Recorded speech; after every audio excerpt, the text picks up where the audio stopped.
ಕವಿ ಸಮ್ಮೇಳನದ ಉದ್ಘಾಟನಾ ಸಮಾರಂಭದ ಒಂದು ಯಶಸ್ವಿಗೆ ಪೂರಕವಾಗಿರ್ತಕ್ಕಂಥ ಆ ನಿರೂಪಣೆ ಸಾಹಿತ್ಯನೂ ಕೂಡ ಬಹಳ ಪ್ರಮುಖವಾಗಿರುತ್ತೆ. ಆ ಒಂದು ಸಾಹಿತ್ಯದ ನಿರೂಪಣೆಯನ್ನು ಮಾಡಿರ್ತಕ್ಕಂಥ ಸಿದ್ಧಲಿಂಗ್ ಬಾಡಿ ಹಾಗೂ ಕವಿತಾ ಕಾವಳೆ ಅವರಿಗೆ ಸಮ್ಮೇಳನಾಧ್ಯಕ್ಷರು ಸನ್ಮಾನಿಸಿ ಗೌರವಿಸಬೇಕಾಗಿ ಅವರಲ್ಲಿ ಕೇಳ್ಕೊಳ್ತಾರೆ.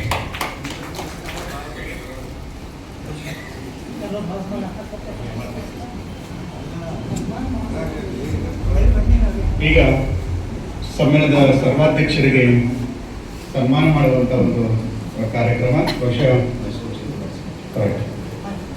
ಮನೋಹರ್ ಪೋದ್ದಾರ್ ಅವರು ಮೊದಲನೇದಾಗಿ ಸಮ್ಮೇಳನದ ಸರ್ವಾಧ್ಯಕ್ಷರಿಗೆ ಗೌರವವನ್ನು ಅವರು ಸಲ್ಲಿಸ್ತಾ ಇದ್ದಾರೆ. ಮನೋಹರ್ ಪೋದ್ದಾರ್ ಅವರು ದಯವಿಟ್ಟು ಒಬ್ಬೊಬ್ಬರಾಗಿ ಆಗಮಿಸಿ ಸಮ್ಮೇಳನದ ಸರ್ವಾಧ್ಯಕ್ಷರಿಗೆ ಗೌರವವನ್ನು ಸಲ್ಲಿಸಬೇಕಾಗಿ ಕಳಕಳಿಯಿಂದ ಮಾತಾಡ್ತಾ ಇದ್ದಾರೆ.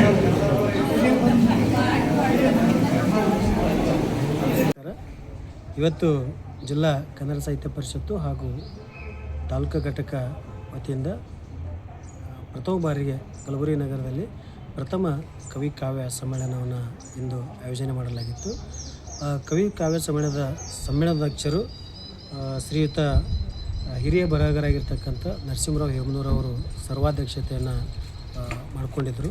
ಜೊತೆಗೆ ವಿಜಯಕುಮಾರ್ ಪಾಟೀಲ್ ತಿಗಿಲ್ತಿಪ್ಪಿ ಸಾಹಿತ್ಯ ಪರಿಷತ್ ಅಧ್ಯಕ್ಷರಾಗಿರ್ತಕ್ಕಂಥ ಅವರ ಒಂದು ಸಹಯೋಗದೊಂದಿಗೆ ಅವರ ಒಂದು ನೇತೃತ್ವದಲ್ಲಿ ಕಾರ್ಯಕ್ರಮ ಜರುಗಿತ್ತು.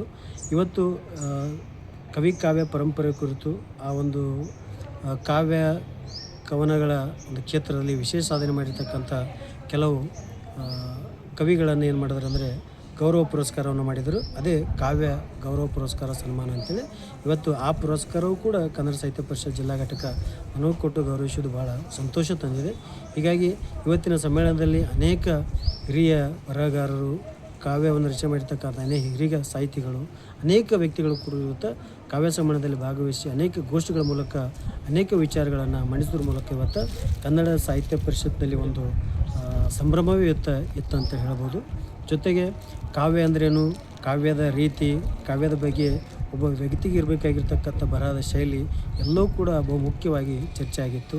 ಜೊತೆಗೆ ಅನೇಕ ಕಿರಿಯ ಬರಹಗಾರರನ್ನು ಕೂಡ ಇವತ್ತು ಪರಿಚಯ ಮಾಡುವಂಥ ಒಂದು ಕಾರ್ಯಕ್ರಮ ಇದಾಗಿತ್ತು. ಹೀಗಾಗಿ ಕನ್ನಡ ಒಂದು ಸಾರ್ವಭೌಮವಾಗಿರ್ತಕ್ಕಂಥ ಕಾರ್ಯಕ್ರಮ, ಪ್ರಾತಿನಿಧಿಕ ಒಂದು ಕಾರ್ಯಕ್ರಮ, ಇಂಥ ಅನೇಕ ಸಮ್ಮೇಳನದ ಮೂಲಕ ಕನ್ನಡ ಭಾಷೆ ಮತ್ತು ಸಾಹಿತ್ಯ ಉಳಿಸುವಂಥ ಮತ್ತು ಬೆಳೆಸುವಂಥ ಅದರ ಗರಿಮೆಯನ್ನು ಹೆಚ್ಚು ಮಾಡುವಂಥ ಒಂದು ಕಾರ್ಯಕ್ರಮ ಇದಾಗಿತ್ತು ಅಂತ ಹೇಳ್ಬೋದು.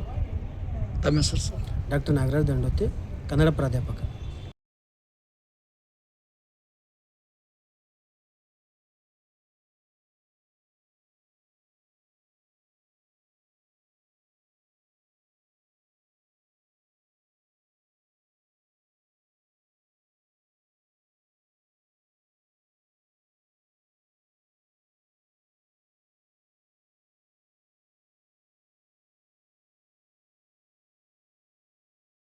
ಆತ್ಮೀಯರೇ ನಮಸ್ಕಾರ. ಇವತ್ತು ಕಲಬುರಗಿ ಜಿಲ್ಲೆಯ ಕನ್ನಡ ಸಾಹಿತ್ಯ ಪರಿಷತ್ತು ವತಿಯಿಂದ ಕಾವ್ಯ ಗೌರವ ಪ್ರಶಸ್ತಿಗೆ ಭಾಜನರಾದ ಡಾಕ್ಟರ್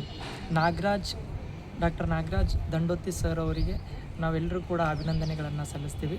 ಸರ್ ಅವರು ಕನ್ನಡ ಸಾಹಿತ್ಯದಲ್ಲಿ ಅನೇಕ ಆಕಾಂಕ್ಷಿಗಳಿಗೆ ಪಾಠವನ್ನು ಮಾಡಿರ್ತಾರೆ, ಅನೇಕ ಕೃತಿಗಳನ್ನು ಕೂಡ ರಚಿಸಿರ್ತಾರೆ. ಸೊ ಹಾಗಾಗಿ ಅವರ ಒಂದು ಸಾಹಿತ್ಯದಲ್ಲಿ ಸೇವೆಯನ್ನು ಕಂಡು ಈ ಒಂದು ಏನು ಪ್ರಶಸ್ತಿಯನ್ನು ಬಂದದಲ್ಲಿ ಇದೆಲ್ಲವೂ ನಮಗೆಲ್ಲರಿಗೂ ಕೂಡ ಸಂತೋಷದ ವಿಷಯ. ಮತ್ತು ಇವತ್ತು ನಮ್ಮ ಒಂದು ಕರೆಗೆ ಹೋಗೊಟ್ಟು ನಮ್ಮ ಸಮ್ಮರ್ ಸ್ಟಡಿ ಸರ್ಕಲ್ ಸಂಸ್ಥೆಗೆ ಬಂದು ವಿದ್ಯಾರ್ಥಿಗಳನ್ನು ಉದ್ದೇಶಿಸಿ ಸಾಮಾನ್ಯ ಕನ್ನಡ ಸಾಹಿತ್ಯದ ಬಗ್ಗೆ ಅವರು ಪಾಠವನ್ನು ಮಾಡಿರ್ತಾರೆ. ಇದು ನಮಗೆ ಒಂದು ಖುಷಿಯ ವಿಚಾರ. ಇದೇ ರೀತಿ ಸರ್ ಅವರು ನಮಗೆ ಸಮಯವನ್ನು ಕೊಡಬೇಕು ಮತ್ತು ಅವರ ಮಾರ್ಗದರ್ಶನ ಸಲಹೆ ನಮಗೆ ಯಾವಾಗಲೂ ನಮ್ಮ ಜೊತೆಗೆ ಇರಬೇಕು ಅಂತ ಹೇಳ್ತಾ ನನ್ನ ಎರಡು ಮಾತುಗಳನ್ನು ಮುಗಿಸ್ತೀನಿ. ಧನ್ಯವಾದ.